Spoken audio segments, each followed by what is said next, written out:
Olá pessoal, tudo bem?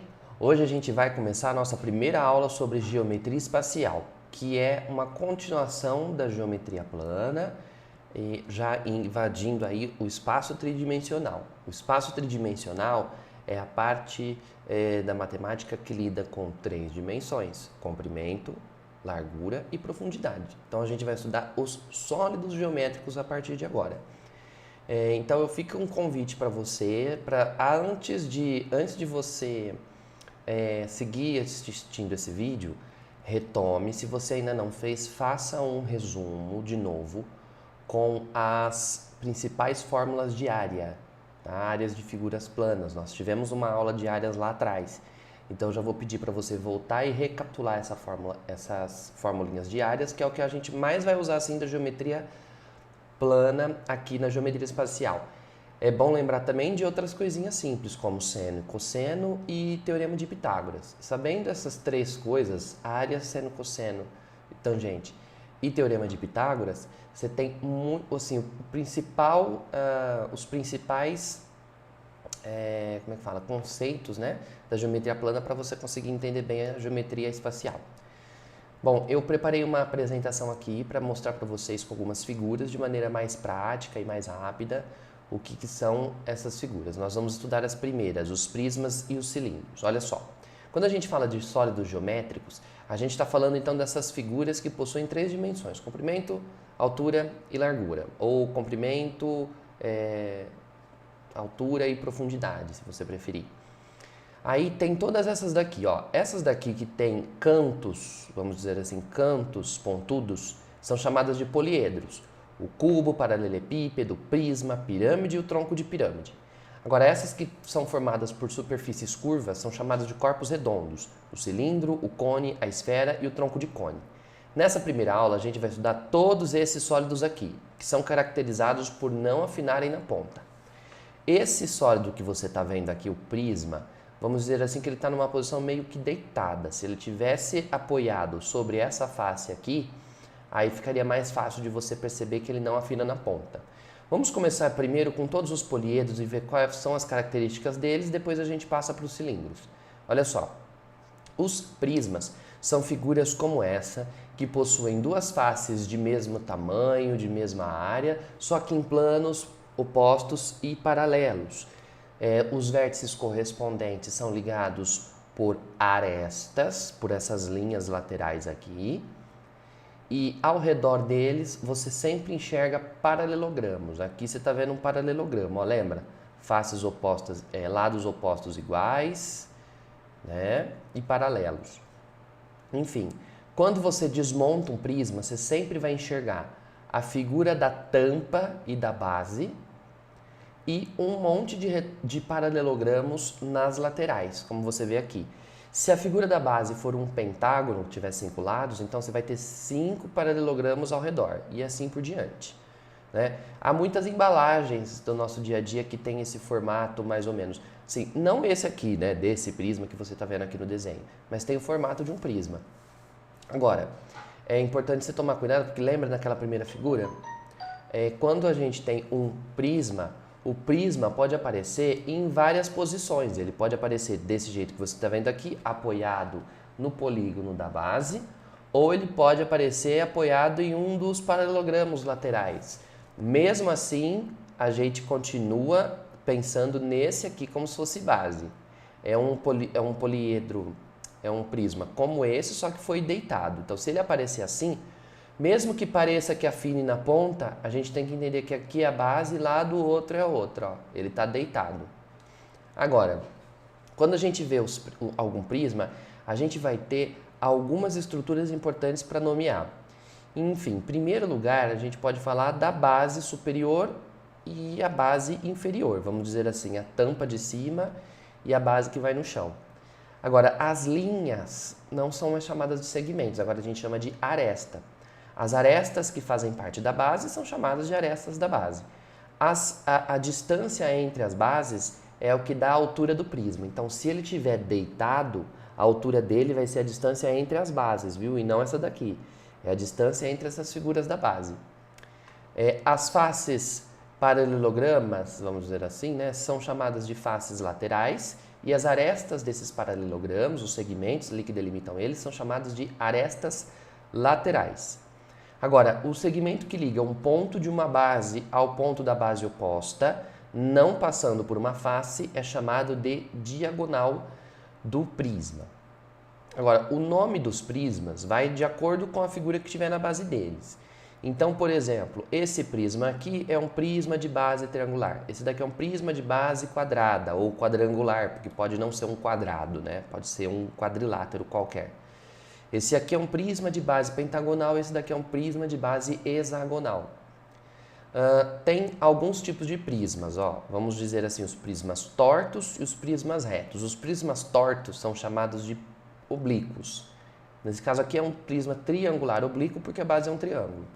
E esse aqui é um prisma triangular reto porque as arestas laterais formam 90 graus, são retinhas aqui em relação às bases. Existem ainda os prismas regulares. Os prismas regulares são aqueles que nas bases aparecem polígonos regulares, como por exemplo esse aqui, que é um triângulo equilátero. Se a base dele é um triângulo equilátero, ele recebe o nome então de prisma regular.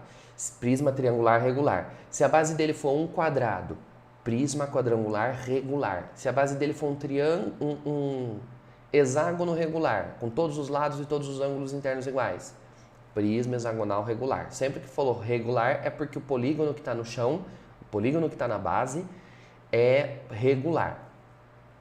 Agora, como é que a gente calcula a área da superfície de um prisma? É fácil. É só você imaginar ele desmontado, né? Desmontou o prisma. Tem a área da base e a área da tampa, que são duas. Então, você calcula a área de uma dessas figuras e multiplica por 2. Calcula a área de todos os retângulos ou paralelogramas que tiverem ao redor. No caso aqui são 5. Então, você pega um desses triângulos e multiplica por 5. Ou você pensa, um desses paralelogramas, perdão, e multiplica por 5. Ou você pensa que tudo isso daqui é um grande paralelogramão e faz base vezes altura, né? A base aqui é a borda da figura, é o perímetro da figura da base. Eu prefiro pensar que a área lateral é a soma das áreas de cada figura na lateral. Eu acho mais simples e você não precisa de decorar fórmulas. Agora, como é que você calcula o volume? Bom, imagine que lá no chão tem a base, né? A base. O volume de um prisma, veja só, é a porção do espaço que o sólido ocupa. Então, ele vai medir o quanto cabe dentro dele, o quanto que ele ocupa no espaço. Então, ali eu tenho a base. Imagina que a base fosse uma folha de papel bem fininha, bem fininha. Para você preencher todo o prisma, você teria que usar várias bases dessas. O volume do prisma corresponderia, então, a uma dessas bases, a você dizer, por exemplo, quantas folhinhas fininhas como essa cabem aí dentro.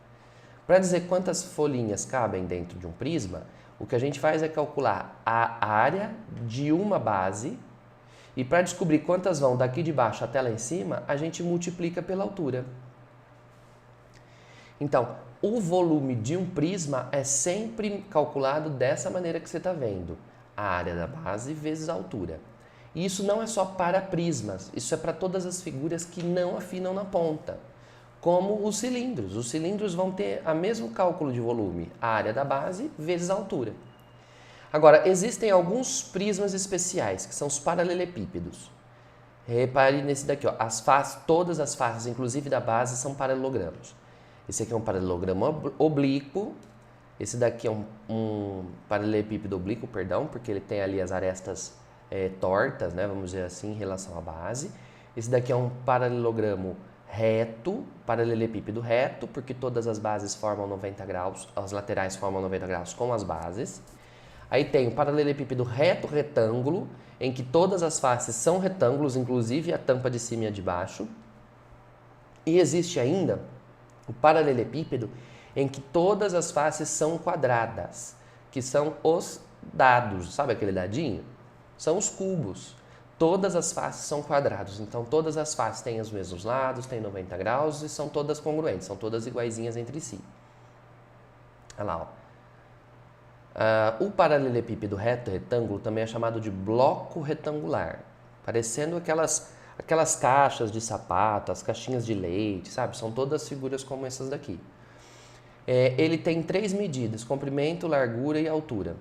Para calcular a área dele, a gente faz a área da base, que é esse retângulo que está aqui no chão, ó. Você olha a figura assim, parece que ela não é um retângulo, porque ela está em 3D, né? Você tem que imaginar que a figura fosse fixa aqui. Enfim, a área da base é um retângulo, A vezes B, AB. A área lateral é formada por vários outros retângulos. Esse aqui, por exemplo, é um retângulo B vezes C. O outro é outro B vezes C, então são 2 BC. O que mais? Tem um retângulo lá no fundo e um retângulo aqui na frente, né? São 2 retângulos que têm base A e altura C. Então são 2 retângulos AC. Agora, para calcular a área total, você tem que pegar essa área lateral, que é a área da base, né? Tem uma embaixo e uma em cima, são 2 áreas da base, mais essas 2 laterais BC, 2BC, mais a face de trás e a face da frente, que são AC. Então, a área total é 2 vezes a área de baixo, mais 2 vezes a do lado, mais 2 vezes a da frente. Pronto. Ou 2 vezes a área de cada uma delas. Mas não precisa de decorar isso como fórmula. Pensa que é só você calcular a área dos retângulos e somá-las. Que mais? Como é que a gente calcula o volume? É a fórmula mais bonitinha de volume. Por quê? O volume é a área da base vezes a altura, porque não deixa de ser um prisma, é um tipo especial de prisma. É a área da base vezes a altura. A área da base é AB, a altura do prisma vale C, então o volume de um paralelepípedo é ABC, comprimento, largura e profundidade. Comprimento, largura e altura, né? Agora, o curioso do paralelepípedo é o cálculo da sua diagonal. A diagonal vai mostrar pra gente que existe uma lei que é tão importante que ela vale até no espaço 3D. Olha só. Essa daqui é a diagonal zona. Para a gente calcular essa diagonal, a gente vai precisar de enxergar um triângulo retângulo para poder usar um Pitágoras aí. Esse triângulo retângulo aqui, por exemplo, ó, tem a diagonal zona, a aresta lateral C e essa daqui, e esse traço aqui no chão, que é a diagonal da base. A diagonal ali daquele triângulo da base. Então, aqui na base eu tenho um triângulo retângulo, se eu usar Pitágoras, eu sei que um Pitágoras aqui com os catetos sendo as bases, eu vou ficar com cada um no seu quadrado, começa pelo maior lado, lembra? D quadrado é igual a quadrado mais B quadrado. Muito bem, segura assim. Esse daí é o valor do Dzinho ao quadrado. Agora, volta para esse triângulo roxo. Se eu usar um Pitágoras aqui de novo, eu vou ficar com isso ao quadrado é igual a isso ao quadrado mais isso ao quadrado. Só que aqui embaixo está escrito que o Dzinho quadrado vale A quadrado mais B quadrado. Trocando o Dzinho quadrado por esse valor e organizando em ordem crescente, em ordem alfabética, você vai ver que a diagonal, olha só como é que fica. Cada um no seu quadrado começa pelo maior lado. É como se fosse o Pitágoras em 3D. Tá vendo?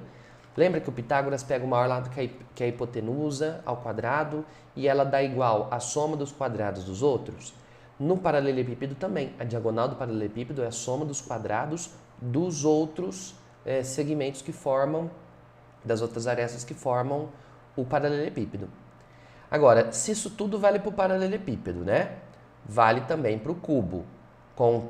Lembrando que no cubo, todas as medidas são as mesmas, como você vê aqui.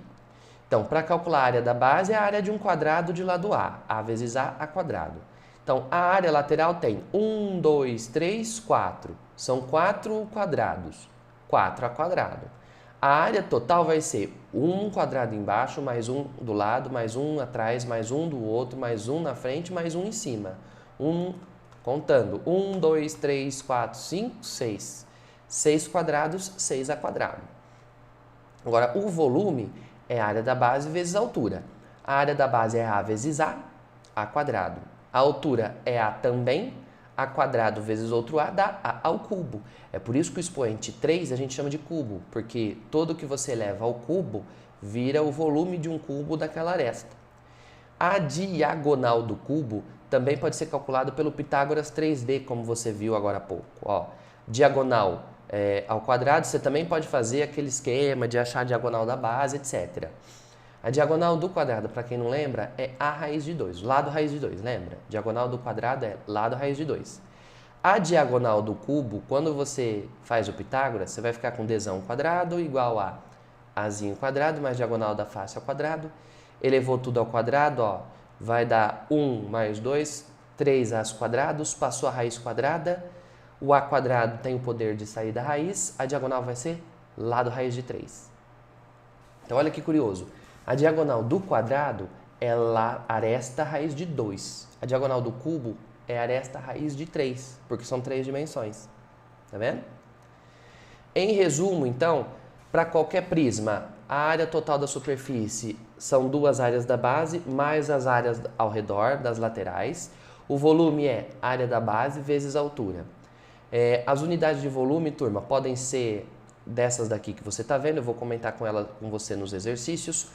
1 metro cúbico é um cubo de 1 metro, é 1000 litros, é como se fosse uma caixa d'água. 1 centímetro cúbico é um cubinho de 1 centímetro, é como se fosse 1 ml só. Você se lembra que 1 litro são 1000 ml, isso a gente usa no nosso dia a dia. 1 litro são 1000 ml. Então, 1 litro são 1000 centímetros cúbicos. Essas daí são as principais mudanças de unidade de volume que a gente vai usar. Especificamente em blocos retangulares, é bom lembrar que o que tem de diferente neles? A diagonal, que é o Pitágoras 3D, e que nos cubos, a diagonal, todas as faces são quadrados, a diagonal do quadrado é lado raiz de 2, a diagonal do cubo é lado raiz de 3. Esse daqui é o quadro resumo dos prismas, que a gente vai estudar nessa aula. Agora, aproveitando que a gente está falando dos sólidos que não afinam na ponta, vamos já falar dos cilindros para você ver. Tem muito a ver um com o outro, olha só. Os cilindros são corpos redondos análogos aos prismas, só que na base deles, ao invés de polígonos, tem círculos, idênticos de mesmo raio e opostos em planos paralelos. Quando você desmonta um cilindro, pensa numa latinha de leite condensado, por exemplo. Tem a tampa de baixo, a tampa de cima e o rótulo, que é um grande retangulão se você desmanchá-lo, né? Se você desmancha a lata, ele vira um grande retângulo.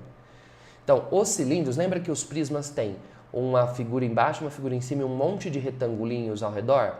Aqui nós temos um retangulão que dá a volta na borda da base. Agora, os cilindros têm só alguns nomes diferentes, olha só. Tem a base superior, tem a base inferior, que tem que ser círculos iguais, tem o raio da base, que é o raio do círculo que forma aquela linha, tem a distância entre as bases, que é a altura do cilindro, tem o segmento que liga os centros dos círculos das bases, que é chamado de eixo do cilindro, e por fim tem essa linha lateral que gira ao redor do cilindro para formar ele. Essa linha lateral do cilindro é chamada geratriz. Então, a geratriz é a linha que gira como se girasse assim ao redor do cilindro para formar todo ele. Né? Lá, como se ela girasse ao redor do cilindro.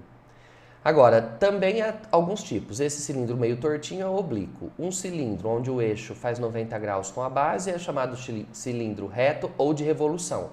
Porque é como se você pegasse esse retângulo e girasse ele ao redor do eixo. Você formaria o cilindro que você vê aqui, né? Girando aquele retângulo.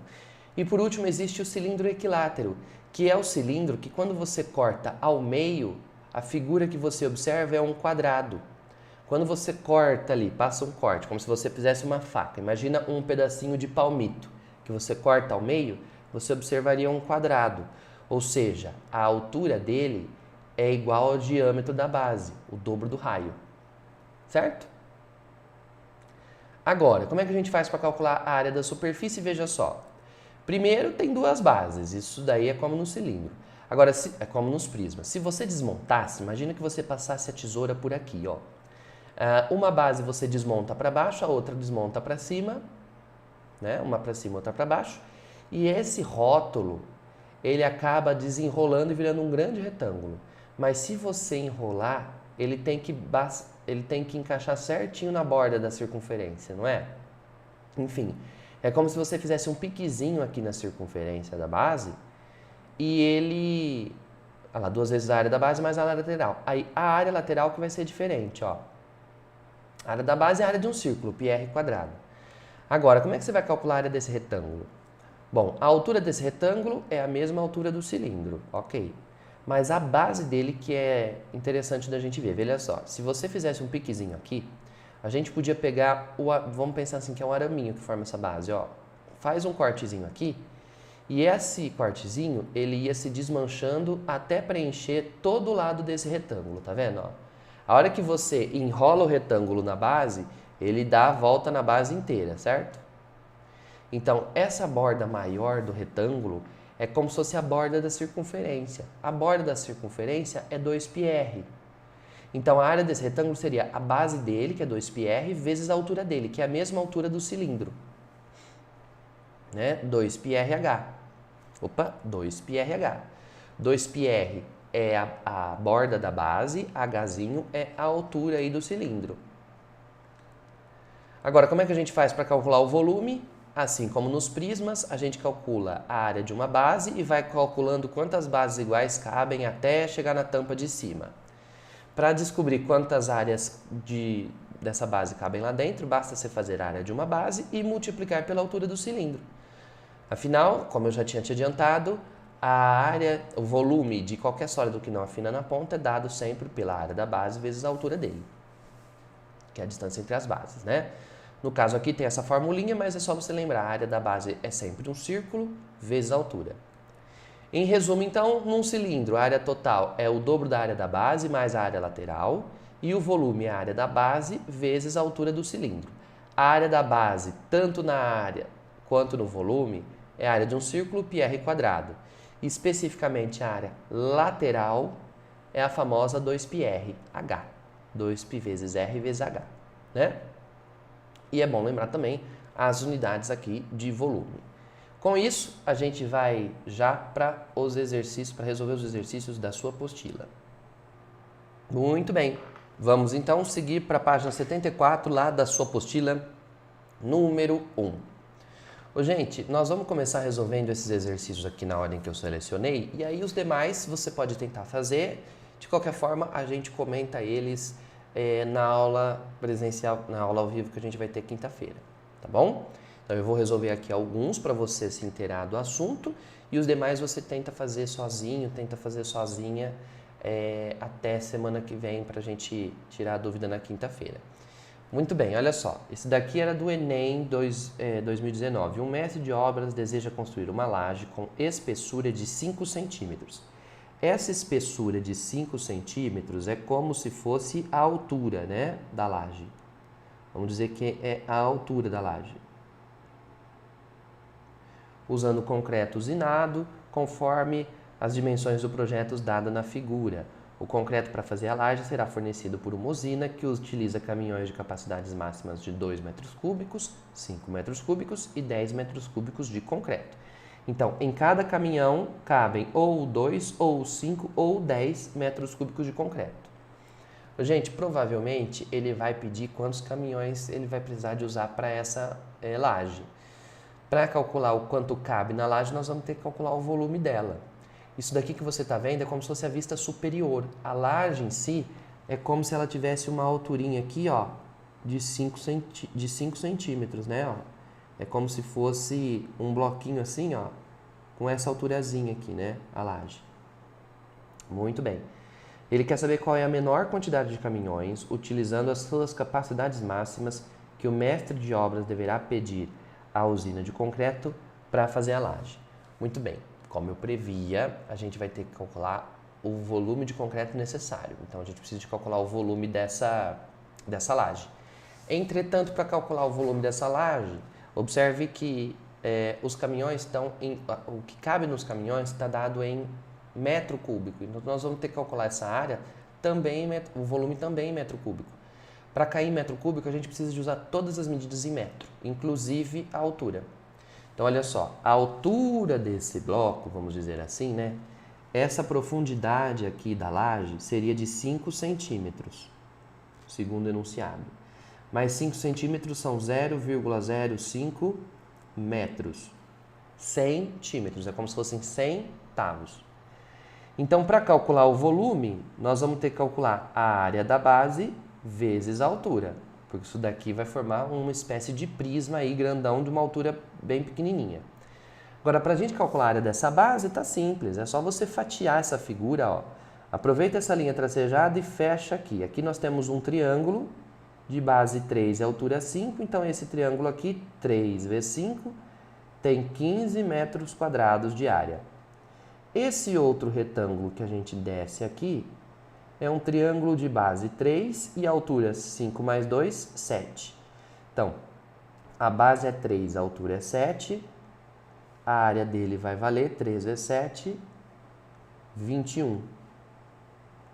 21 metros quadrados. Opa, 21, vamos escrever assim, né? 21 metros quadrados. Por último, a área desse grande quadradão que você vê aqui, ó, esse grande pedação, corresponde a um quadrilátero de base 8, e a altura também 8, é um quadrado mesmo, ó, como eu tinha sugerido antes. Porque essa parte de baixo vale 7, aquele pedacinho de cima vale 1, então a altura toda dele vale 8. É 8 por 8, sua área vale 64 metros quadrados. Então, a área total da base vai valer, vamos fazer as contas, 64 com mais 21 com mais 15. 5, 6, com 4, 10, vai 1, 6, 7, 8, 9, 10. 100 metros quadrados.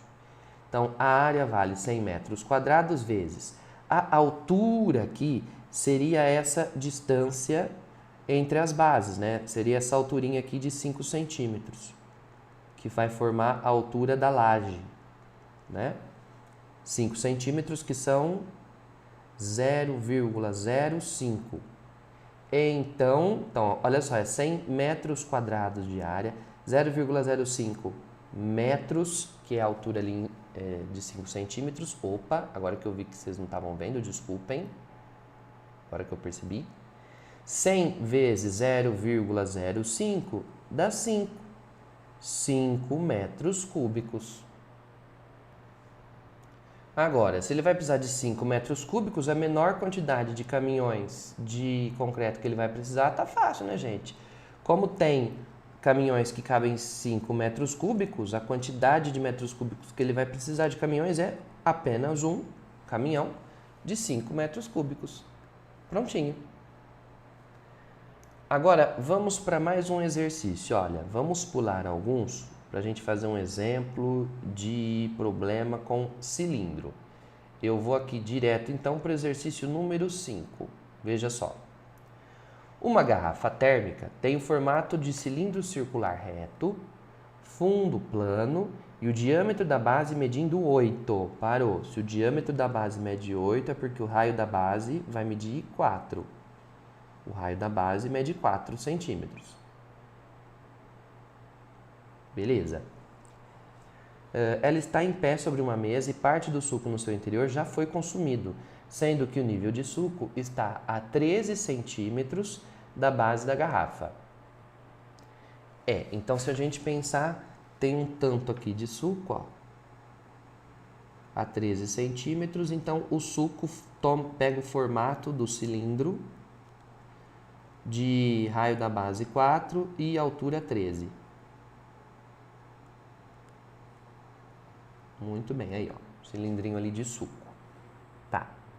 O suco é despejado num copo vazio, também de formato cilíndrico e base plana, cujo diâmetro da base é 4. Então alguém vai tornar o suco num copinho que tem diâmetro da base 4 e altura de 7. Então, o diâmetro da base vale 4 e a altura vale 7 centímetros, né? O raio da base do copo, portanto, vale 2. O raio da base vale 2. Muito bem. E aí ele fala que o copo fica totalmente cheio de suco sem desperdício. Então, alguém vai tirar parte do suco daqui e vai encher esse copinho aqui de suco. Vai ocupar todo o volume do copinho de suco. Tá. Adote π valendo 3. Despreze a espessura do material da garrafa e do copo. Nessas condições, o volume de suco restante na garrafa é... Gente, vamos entender o que está acontecendo. Ó. Inicialmente, tem um tanto de suco na garrafa. Como é que você calcula esse tanto de suco da garrafa? Fácil. É um formato de um cilindro. O que cabe dentro é volume. Então, você vai calcular o volume desse cilindro, que é área da base vezes a altura. Aí você vai achar o volume da garrafa. Aí parte desse suco foi parar no copo. O volume de suco que está no copo é o volume do copo, área da base vezes a altura. O que sobrou na garrafa? O volume que tinha no início menos o volume que ficou no copo. Então vamos começar calculando o volume da garrafa. O volume da garrafa, né, o volume inicial, vamos pôr assim, né? Inicial é o volume de um cilindro, área da base vezes a altura. Vezes a altura. Bom, na base aqui eu tenho um círculo, então a área da base é π raio ao quadrado vezes a altura. No início, o raio vale 4, ó, o π ele mandou usar 3, o raio da base vale 4. E a altura da base de suco dentro da garrafa, né? A altura de suco dentro da garrafa é 13. Então, essa conta vai dar 3 vezes 4 ao quadrado, que é 16, vezes 13. 624 centímetros cúbicos, pois todas as medidas estão em centímetros. Agora, o volume no copo, o volume de suco que coube no copo foi também um copo cilíndrico. Então, o volume também é área da base vezes a altura. πr ao quadrado vezes h. Só que dessa vez são as medidas do copinho. O π, para continuar usando 3, o raio da base do copinho vale 2, porque o diâmetro vale 4, ao quadrado, vezes a altura do copinho, que é 7. Então, o que cabe dentro do copo é 3 vezes 2 ao quadrado, que é 4, vezes 7. Cabem 84 centímetros cúbicos dentro do copinho. Portanto, o volume que sobrou na garrafa é o volume que tinha antes, o volume inicial,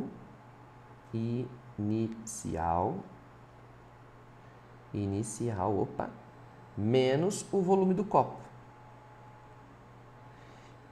Agora, 624 menos 84 vai dar certinho 540 centímetros cúbicos. 540 centímetros cúbicos, que é como se fossem 540 ml, um pouco mais de meio litro, letra C. Para encerrar esse vídeo, nós vamos fazer um último exercício, turma. Seguimos então para o exercício número 6, da Unicamp 2019. Ó. Seja um cilindro circular reto com raio da base de comprimento 2, o raio vale 2, e a altura de comprimento h, não sei qual que é a altura. Seja D a maior distância entre dois pontos desse cilindro, como ilustra a figura abaixo. É a diagonal, né, gente? Como se fosse a diagonal aqui. Supondo que o volume do cilindro seja igual a 1 litro, calcule a área da superfície total. Bom, vamos pensar então primeiro. Para calcular a área da superfície total, nós vamos ter que calcular duas áreas da base e para isso a gente precisa do raio. Tranquilo, o raio nós já temos. Mais a área lateral. A área lateral de um cilindro é 2πrh. O R a gente sabe, mas o H não. Como é que nós vamos descobrir esse H? Através da informação do volume. Ele deu o volume, não deu? O volume é a área da base vezes a altura. A área da base é possível calcular. Então, a altura vai sair dessa conta. Veja só. A gente sabe que na letra A, o volume tem que ser 1 litro. Só que as medidas que a gente tem estão em centímetros. Então, o volume é 1 litro. 1 litro são 1000 ml. Cada ml é 1 centímetro cúbico. Então, 1 litro são 1000 centímetros cúbicos. Agora a gente fica na unidade correta para trabalhar nesse problema. O volume é a área da base vezes a altura. A base de um cilindro é πr ao quadrado vezes a altura. Então, a gente fica com π vezes. O R é 2 ao quadrado vezes H. Tem que dar 1000 esse volume. Então, 2 ao quadrado é 4, 4π passa para o outro lado dividindo, a altura do cilindro seria 1000 dividido por 4π. Maravilha! Então, a área total do cilindro vai ser a área da base mais a área lateral. A área da base é π vezes r ao quadrado. A área lateral são 2πrh. 2πr, que é a borda da base, vezes a altura, que é h. Muito bem. O raio da base vale 2, então a gente fica com π vezes 2 ao quadrado, mais 2π vezes o raio, que é 2, vezes a altura que acabamos de calcular, valendo 1000 dividido por 4π. Muito bem. Esse π vai embora com esse, 2 vezes 2 vai embora com 4, então a área total vai dar 2 ao quadrado é 4π, a gente deixa escrito 4π, mais 1000. Essa daqui seria a área em centímetros quadrados. Pode deixar sua resposta assim. Se quiser, até pode botar o 4 em evidência, mas não é necessário. Pode deixar a resposta assim. Agora, o exercício fala o seguinte, na letra B. Determine o valor do Dzinho no caso em que R, H e D formem uma progressão geométrica. Ó. Então, agora a gente sabe que R'inho, Hzinho e Dzinho formam uma PG nessa ordem. A PG é R'inho, Hzinho e Dzinho. Antes de qualquer coisa, turma, olha na figura e vê se você já percebe qual é a relação que nós vamos observar entre a diagonal, o raio e a altura. Acho que não é difícil enxergar, hein?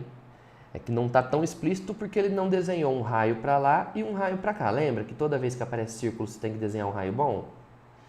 Bom, aqui vai aparecer um triângulo retângulo aqui meio que na diagonal, né? Ó, formado aqui pela altura, pela diagonal e pelo diâmetro da base.